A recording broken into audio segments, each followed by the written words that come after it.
30 minute છે. હા 29 28 30. હા.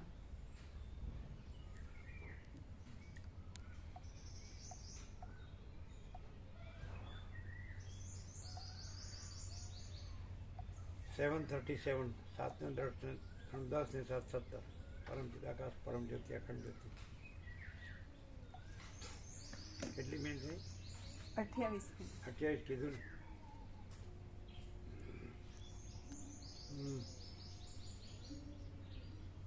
અત્યારે તમે ચિત્તપ્રભુ શબ્દની મજા લ્યો છો કે પ્રકાશનો આનંદ અને શાંતિ લ્યો છો?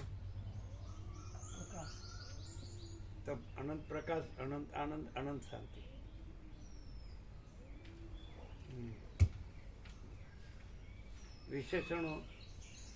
વિશેષણો કે પર્યાયો ન કહેવામાં આવે તો પણ એનો સ્પિરિટ તો લઈ જ લેવો. અનંત પ્રકાશ, અનંત આનંદ, અનંત શાંતિ.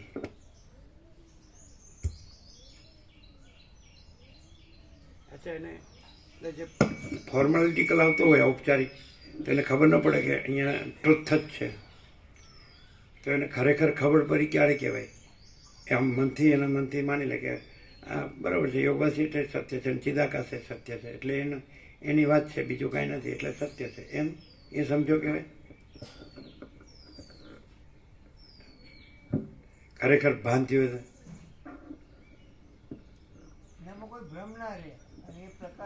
એટલે બીજો મોહ રહે, આસક્તિ, વાસના, રાગ, એષણા, કામના,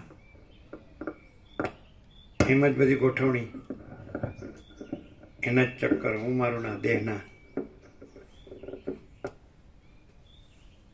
એટલે દાખલા તરીકે એવું કહેવાય છે કે વિશ્વામિત્રે વશિષ્ઠના 100 પુત્રો મારી નાખ્યા, એટલે એની પાછળ એને કર્મકાંડ ઉપાસના કર્યા હશે કે પોતે પરબ્રહ્મ જ રહ્યા હશે? આમાંથી એસ્કેપ કરવું હોય તો પછી આપણે બીજું લાવવું પડે કે મારે આની પાછળ આ કરવું પડે. તો આપણે પરબ્રહ્મ અખંડ સચ્ચિદાનંદ સ્વરૂપમાં એસ્કેપ કરી અને આપણા દેહના કોક આપણા સંબંધના જ કર્મકાંડ ઉપાસનામાં જ દિવસો કાઢીએ, ગાળીએ, એટલે આપણે બધું સાચું ઓળખ્યું, પણ સાચું ગણ્યું જ નથી. પછી ક્યાંથી ઓળખે? એ તો હોય, તો હું જાણું છું. તો એ પણ આ જ શબ્દો બોલી શકતો હોય તો, પણ વશિષ્ઠ એ કરતો હોય એવું બધું કરતા ન હોય. અને વશિષ્ઠમાં એ અનંત પ્રકાશ, અનંત આનંદ, અનંત શાંતિ જ હોય, બીજું કાંઈ ન હોય. અને પેલામાં એ બધું અવિદ્યા વાસનાના સંકલ્પના ચક્કર, દેહ દ્રશ્ય, હું મારું.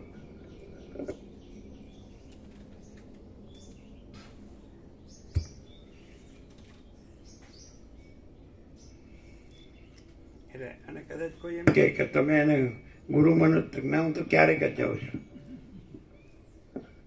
ખાલી આપણે બધે જઈએ છીએ એવી રીતે બધું જોવું જોઈએ. જોઉં છું, હું તો પરમ ચિદાકાશ પરમ જ્યોતિ અખંડ જ્યોતિનો સાક્ષી છું.